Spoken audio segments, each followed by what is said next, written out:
Yeah. So good afternoon. We're so happy to be here and thank you for joining us. This is a really important and historic occasion marking the introduction of the Raise the Wage Act of 2015, sponsored by Senator Patty Murray and Congressman Bobby Scott. This bill proposes to raise the minimum wage to $12 by 2010, index 2020.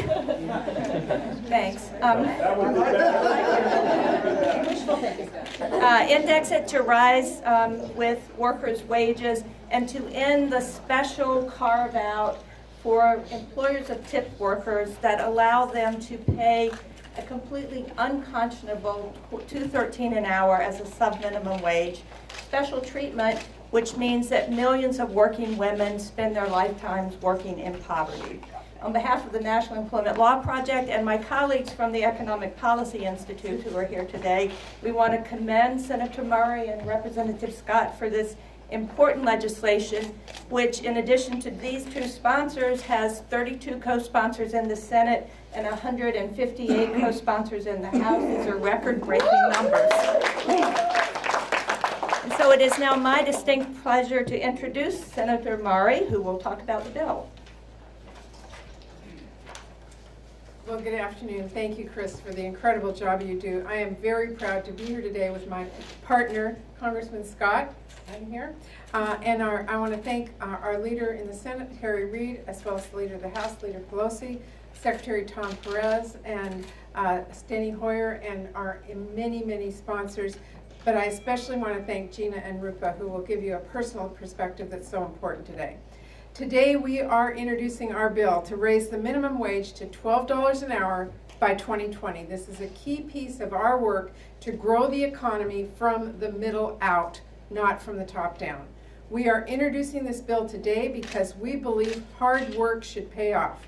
But right now, the minimum wage can leave a family in poverty, even after working full-time and even without taking a single day off. That defies the promise of this country, that if you work hard and play by the rules, you should have the chance to live out the American dream. Raising the minimum wage to 12 by 20 is enough to lift a family of 3 out of poverty. It will help grow the economy in a sustainable way, and it is an important step towards expanding economic security and making sure more families can make ends meet. Our bill will index the minimum wage to median wages. That will help prevent workers from falling behind in a growing economy. And it would finally phase out the very unfair $2.13 tipped wage that is hurting so many workers in this country. The truth is, for most Americans, wages have been stagnant for decades. They've been asked to work harder and harder for less and less pay, while the wealthiest Americans and biggest corporations continue to rake in higher wages and massive profits. Now, raising the minimum wage isn't the only step we need to take to expand economic security for our families, and it's why we're also working to expand paid sick days, make sure women get equal pay for equal work, and cut taxes for the middle class. But I have seen firsthand back in my home state of Washington that when workers succeed, businesses succeed, and our economy succeeds. So we owe it to our workers across the country to make sure our federal wage floor is set to a level that actually works for them and their families. And it's why we are urging all of our colleagues to support the Raise the Wage Act. Let's restore the value of the minimum wage. Let's make sure that hard work pays off. Let's help more families make ends meet, expand economic security, and grow our economy from the middle out. That is what America is about, and I'm very excited about this bill introduction today. Joining me today is my colleague from the House, Bobby Scott, who's been just a great partner on this. Please join me.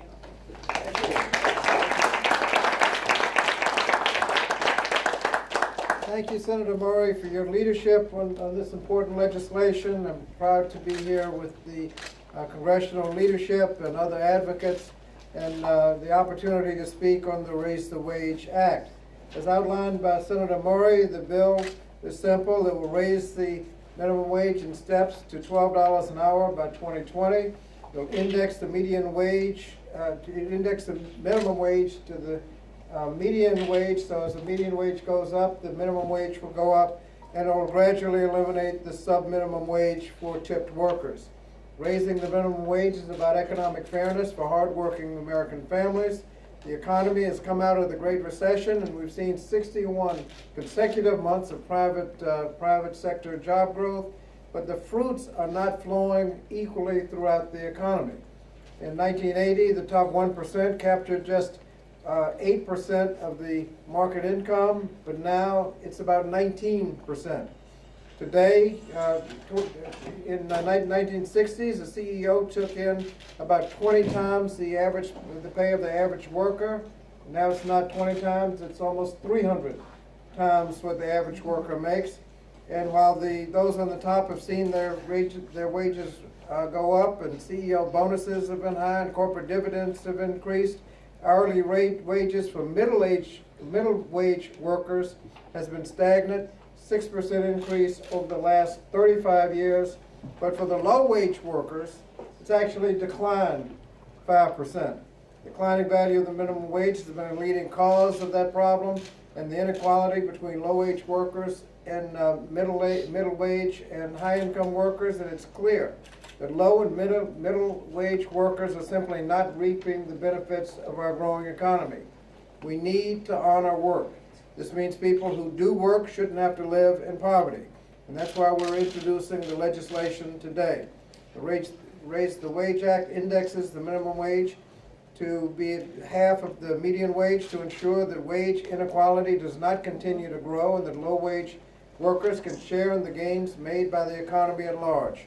The steady and predictable yearly increases outlined in the legislation will be able to make sure that minimum wage workers will not only keep pace with inflation, but businesses will be able to plan for the increases as well. We also know that the increasing the minimum wage to $12 will mean an additional $9,500 a year for a worker, enough to buy nearly a year's worth of groceries for a family of four. It'll also give workers across the country over $100 billion in raises, and putting that in the pocket of low-wage workers will stimulate the economy. And as Henry Ford paid his employees more, so his workers in turn were able to afford the cars that came down the assembly line.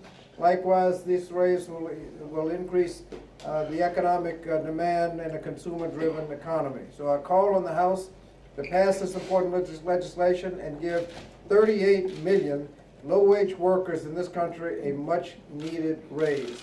So let's raise the wage. And our next speaker will be the Distinguished Secretary of Labor, Tom Perez. Thank you, It's an honor to be here, and I'm here on behalf of President Obama to express the administration's full and enthusiastic support for the Raise the Wage Act and give minimum wage workers the raise that they deserve. I want to thank all of my friends here for their leadership, Senator Murray, Congressman Scott, Congressman Hoyer, and our leader Reid, Leader Pelosi. Thank you so much for your dogged leadership. 77 years ago, FDR signed the Fair Labor Standards Act, which enacted the minimum wage for the first time. As we know, it was during the Great Depression, which was a time of brutal income inequality that was tearing at the nation's fabric. Federal government had to act to address, in FDR's words, starvation wages and intolerable hours. The purpose of this federal minimum wage was to help lift people out of poverty and to ensure that no matter where you lived or where you worked, if you gave an honest day's wage, you could live above the poverty line. The federal government set this floor, and over the last 77 years, Republican and Democratic presidents, working with Republican and Democratic Congresses, in fact, every president except two since FDR has signed an increase in the minimum wage, recognizing that basic value that my predecessors have said, which is nobody who works a full-time job has to live in poverty. And you know, what's interesting is that every time the federal minimum wage proposal has been on the table, the opposition has been loud, and the talking points, the tired talking points, have been the same. FDR called this calamity howling. Folks who said that the economy would collapse and life as we know it would never be the same if we gave hard-working people a raise. the Gina Schaefers of the world know differently. They understand that the high road for business is the smart road for business. And that's why there has always been so much support in the business community for the minimum wage. Because as we know, the sky didn't fall. The republic stood. And the economy remained strong and got stronger in the aftermath of these increases in the minimum wage. And we have seen many, many states who have taken that floor and gone above that floor. And as Senator Murray knows from her experience and leadership in the state of Washington for the longest time and continues to have the highest state minimum wage in the country.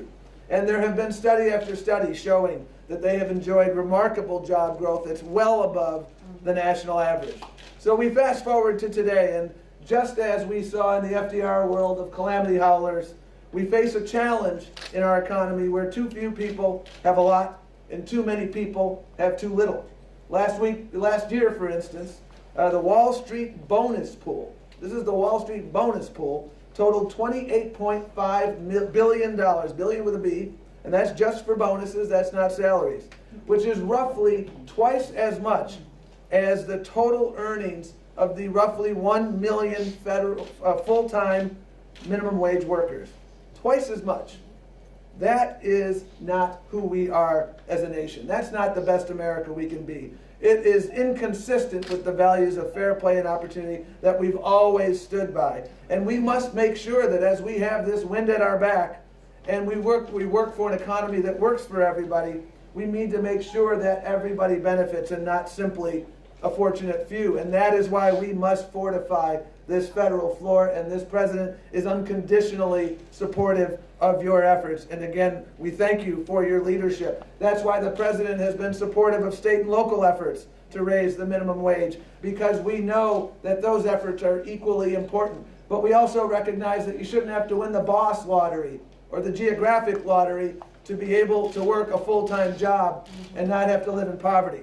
And that is why this federal floor is an indispensable part of who we are as a nation. And it's an indispensable part of our economic growth and prosperity. And so we renew that call today in the name of fundamental fairness, broad-based economic growth, and shared prosperity. This is about not only businesses and individuals, this is about the Rupas of the world and the 38 million others who want to simply be able to live and work in dignity. That's what this is about. It's about real people. I'm heartened by the fact that there is increasing talk around Washington about income inequality.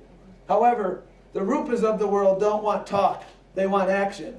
And this set of folks behind me, they've been working for action. Action on behalf of fairness, action on behalf of working families, action on behalf of an America where everybody who works hard can play and plays by the rules can live in dignity. And those actions are coming. I know it, because we've seen it in red states, we've seen it in blue states. This is not a partisan issue. It shouldn't be a partisan issue. And with your help and the help of the American people, it won't be a partisan issue. Thank you so much.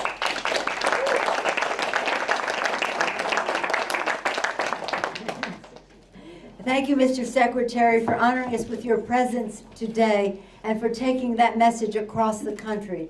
You and President Obama have gotten results across the country with local, state actions on the minimum wage, and here we are, thanks to the leadership of Senator Murray and Congressman Bobby Scott, Chairwoman Murray, Ranking Member Scott. I want to associate myself with their remarks in the interest of time, but also thank them for their strong leadership in bringing this long overdue legislation forward.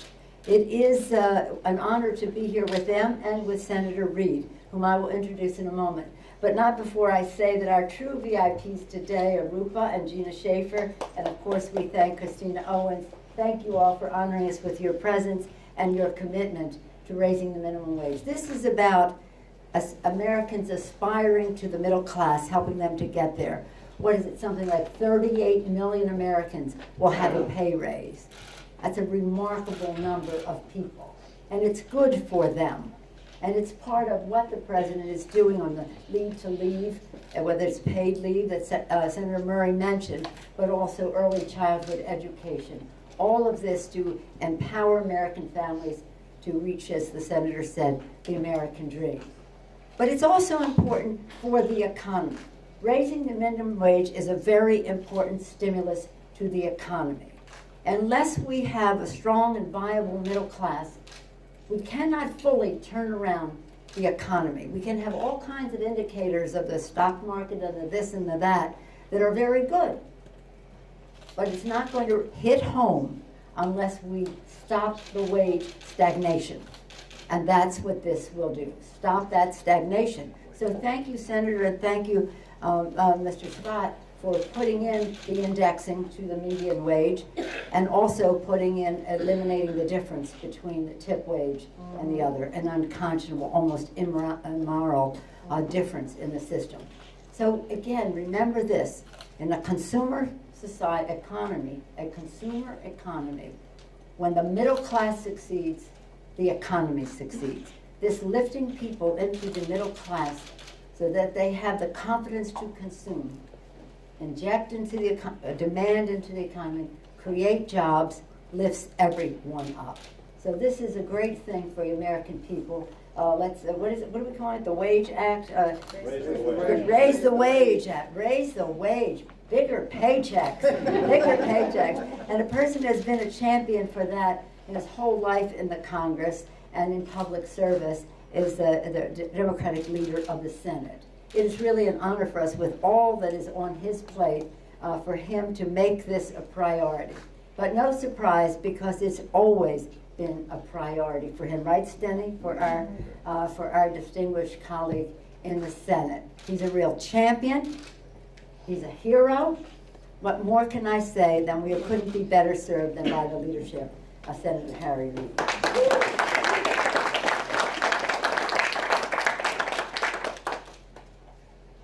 I've got some favorite people in the world. Near the top of the list is Nancy Pelosi. We've had such a great working relationship. I admire and respect her so very, very much. If you look at the minimum wage as evidence of what's going on in this country, one need only understand the last 3 decades, the value of the minimum wage has been reduced by 30%. So the minimum wage we have today, it's now law, is worth 30% less of what it should be if it had basic inflation worked into it. We stand for a simple principle. That principle is American workers deserve a living wage that lifts their families out of poverty. The legislation we're talking about here today would be so terrific, 12 by 20. It would help today, if we did it, it would help more than 400,000 Nevadans. It's a sparsely populated state like Nevada, that's big time stuff. Patty Murray has been part of leadership of the Senate for many years. She is a tremendous senator. She does outstanding work on everything, but no one does a better work than her for people who are in need of help. We're so fortunate that now she's our ranking member in an important labor committee, and labor's happy and we're all happy that she is there. On this far right though, we got my buddies, the Koch brothers, who wanted to abolish the minimum wage entirely. That's how generous they are and how they feel about our country. They want to abolish the minimum wage, and they've been involved in efforts for many years to try to do that. Not keep it where it is, abolish it, so that their bottom line will be just a little bit higher. When they're in the minority, the Senate Republicans bowed to the demands of the right-wing billionaires and filibustered minimum wage increases. They bowed to the Koch brothers. Now that they're in the majority, I hope, I really have some doubts, but I hope Republican leadership realizes they have a responsibility to change course and improve the lives of middle-class Americans. I would remind each of you that Nancy Pelosi and Harry Reid worked together with that ultra-liberal in the White House at the time, George W. Bush, to increase the minimum wage. So this isn't some crazy idea.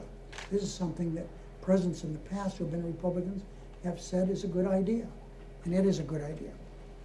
We can get this bill done quickly. We would agree to do that today.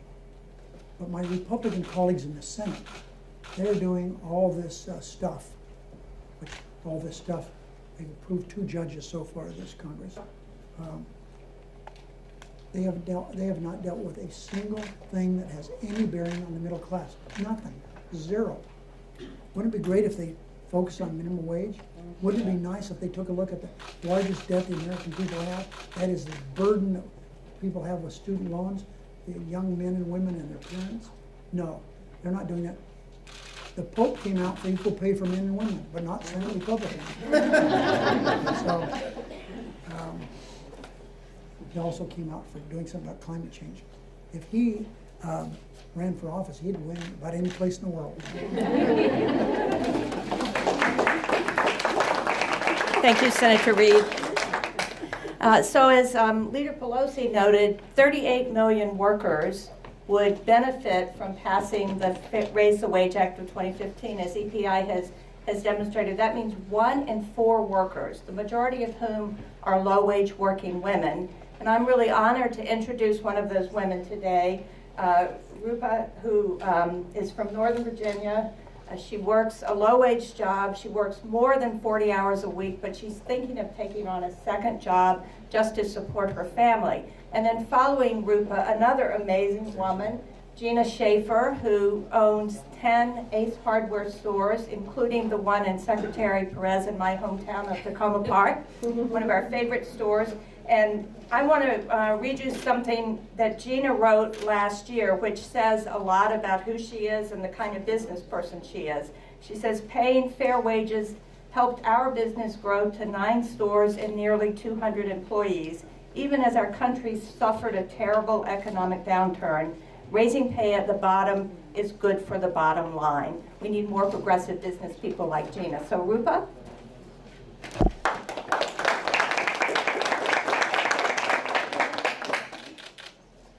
Afternoon, my name is Rupa. I live in Northern Virginia. Thank you for listening to my history. I live with my daughter and 2 grandkids in a house program through Cornerstone, non-profit, that helped me and my kids living of which my and my ex-husband. I'm a hairdresser. I have worked for a big company for last 3 years. I only make between 900 and 16 each month. I work at least 50-hour week because I need the money to support my family. I'm thinking about looking for a second job.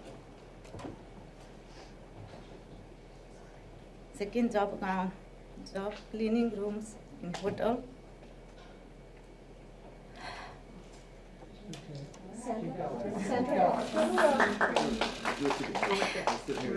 Yes, my daughter tell me that they worry about me working so much. They are both in college and want to be doctor. I want them to stay in school. They can make a good pay. I help my older daughter with some of her cost, and I support my daughter and 2 grandkids on what I make.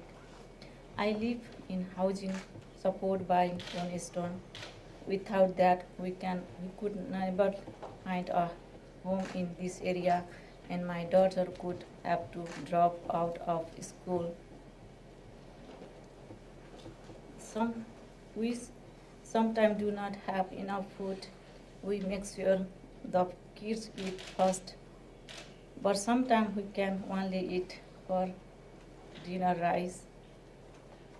And I have so much trouble paying medical bill cost.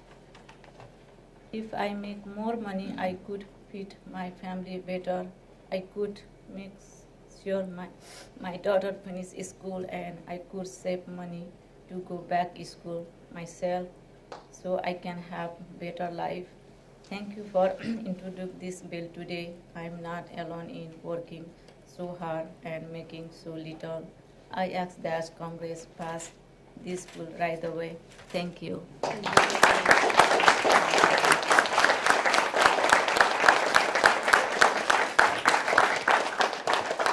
Thank you, Rupa. I've been told I have a lot of supporters and customers in this room, so thank you. It makes my job a lot easier. My name is Gina Schaefer, and I'm the owner of 10 Ace Hardware stores in Washington, D.C., Baltimore, Maryland, and now Alexandria, Virginia. I'm also representing Business for a Fair Minimum Wage, which is a network of owners and executives like me who believes that raising the minimum wage is just the fair thing to do. The critics really have it backwards. Keeping the minimum wage down is hurting all of us. Raising it will just help us even more. I know this from personal experience. I opened my first location in 2003 in Logan Circle. My husband and I wanted a great hardware store, and it turns out all of our neighbors did too, which was a really good idea, I guess. And people started coming in from all over the city asking us to open in their neighborhoods, and then in Maryland, and then in Virginia. There's no way we could have grown to 10 locations so quickly, particularly in the economic downturn, if we didn't have fantastic and dedicated employees and really loyal customers. Customers have a choice, and they were choosing us. Our starting pay now at my company is $10.50, and we're going to raise that to $11 in July. We still don't think it's enough, but we know that raising the federal minimum wage to $12 by 2020 makes great business sense. 5 years gives small business owners like myself time to plan and do it incrementally. Indexing the minimum wage to the median hourly wage in future years also makes wages and consumer demand much more predictable for small businesses. Raising the pay at the bottom is good for the bottom line in lots of key ways. When employees start earning a decent starting wage, they can concentrate on their jobs and our customers without the continual stress of things like the things that Rupa talked about, affording basic necessities like rent and groceries and transportation. Paying fair minimum wage helps us attract and retain good employees, increase our sales, and expand our business, which means we get to hire more employees. So it's very cyclical and a wonderful process when it works. Satisfied customers don't just keep coming back from themselves. They tell their friends and family about us, and we get more and more customers every single day, which means we get to open more locations and hire more people. Businesses talk a lot about the need for stronger consumer demands, but let's remember that workers are also consumers. People are going to spend more money in their local economy if they have more money to spend. I want my sales associates to be able to live a comfortable life in the cities where I'm building my business, and I think that other businesses should have to pay enough for their employees to do the same. Better entry wages will help my business succeed. They already have, and a better minimum wage will help our nation succeed. I really hope this year Congress can get it done.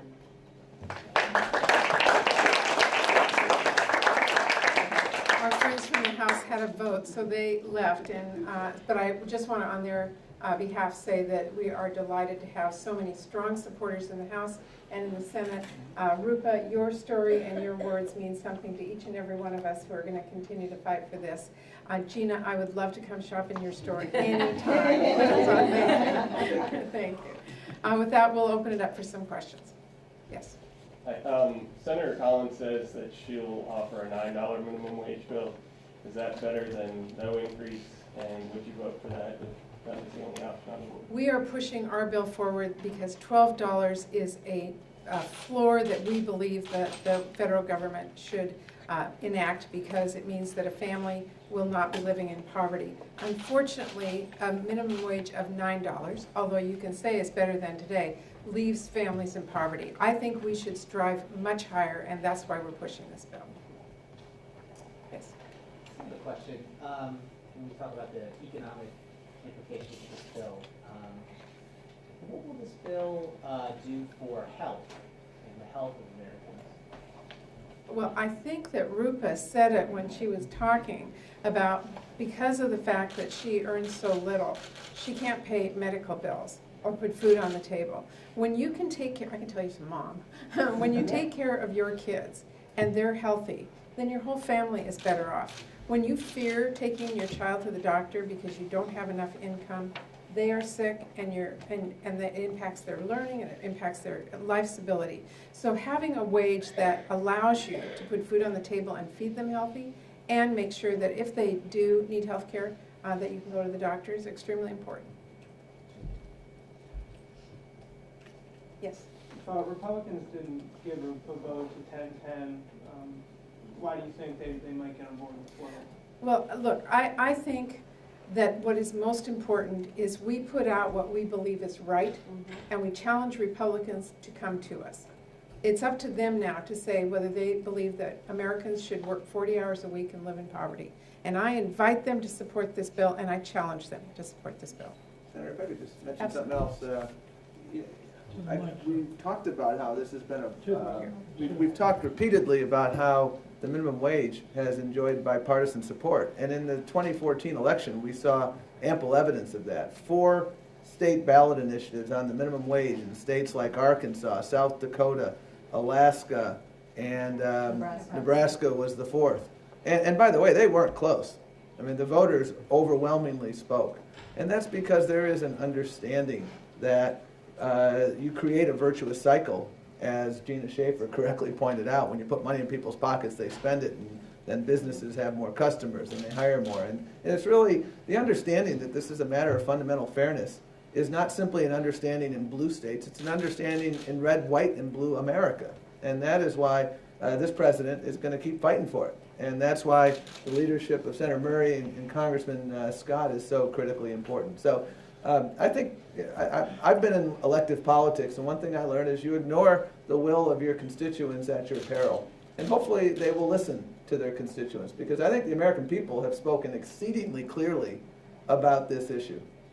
So I would just add to Secretary Perez's comments that we now polled on the minimum wage back in January, and we polled both the current rate, we polled a lower rate than $12, we polled $12.50, and we polled $15 an hour, and we had overwhelming support for $12.50. We had 75% support, including majority support among Republicans. And there was no, if you looked at the demographics, there was no constituency for which there was less than majority support. So I think that Secretary Perez, in pointing out the red state victories, is absolutely right. Politicians are disconnected from the people when it comes to this issue. This is an issue that doesn't know partisan lines. It's something that American voters support across the board. I had a question for Secretary Perez.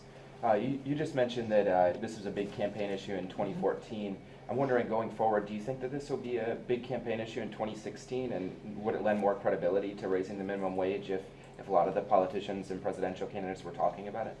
Well, I think the issue of wage inequality is an issue that people are talking about every day. I mean, I just came from a meeting with the president. What were we talking about? We were talking about wage inequality and what we can do to address it. I'd say 90% of my conversations with Congressman Scott and Senator Murray are about what can we do to lift living standards of average Americans. And I'm hard pressed to think of a bill that can help 38 million people get a raise, can reduce the ranks of food stamp recipients and other public assistance, so you're actually drawing down and decreasing federal costs, and other than raising the minimum wage. And so this is one issue in a broad array of issues around economic fairness. And as I said in my remarks, I'm heartened that more and more people are talking about income inequality, but as Rupa basically said, she needs action. She doesn't need talk.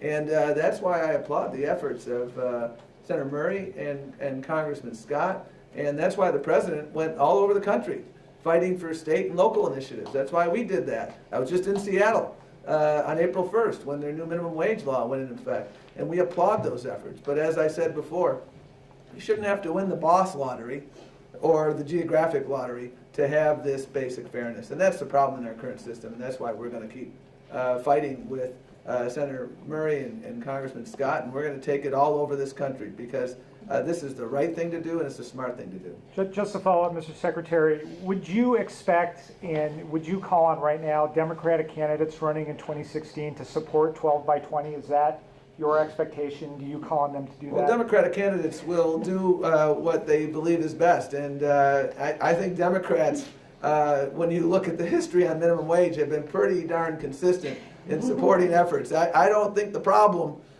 in the year and a half ahead is what Democratic candidates are going to be saying. I think the challenge is to make sure that those who have opposed minimum wage, notwithstanding the strong support of their constituents in red and blue states alike, I hope they listen to their constituents. And I hope they listen to their businesses, because the most frequent thing I hear from businesses is, Tom, this is a consumption-deprived recovery. The thing I need most right now are customers. And you know what? You make more customers when you put money in people's pockets. So I hope that in the next recess, folks will go back and listen to their businesses and listen to their workers and listen to their constituents. Because if they do, I think they'd come back and Senator Murray and Congressman Scott would work something out. What about Republican presidential candidates, not just the Democrats? That was Would you going ask to them? be my point. My point was, I want to hear what the Republican presidential candidates have to say on this as well. I'm confident that a Democratic woman running for president and anyone else who chooses to knows the importance of this issue in helping lift American workers to a better place. I am not at all confident there's one Republican presidential candidate who will state the same. And the issues of paid leave and all the other things that Congressman Scott Equal pay. and Senator Murray and this president are fighting for. I mean, there are major differences. And we're working like heck to lead on leave. We're working like heck to lead on the minimum wage. We're working overtime to enact a rule on overtime so that workers who've been working overtime get the overtime they're deserving. There are remarkable differences, and they all relate to whether we're willing to take talk and put it into action on fairness and wage inequality, as opposed to just talk about it, but actually do things that are actually counterproductive to the enterprise. Last question. Thank you. Thank you all very much. Thank you. Good job. Thank you, guys. Thanks so much. No, a lot more work to do, I know. Susan? What GPI? Because I got to disregard the other. Oh, perfect. I was hoping to talk to you guys for a story tomorrow.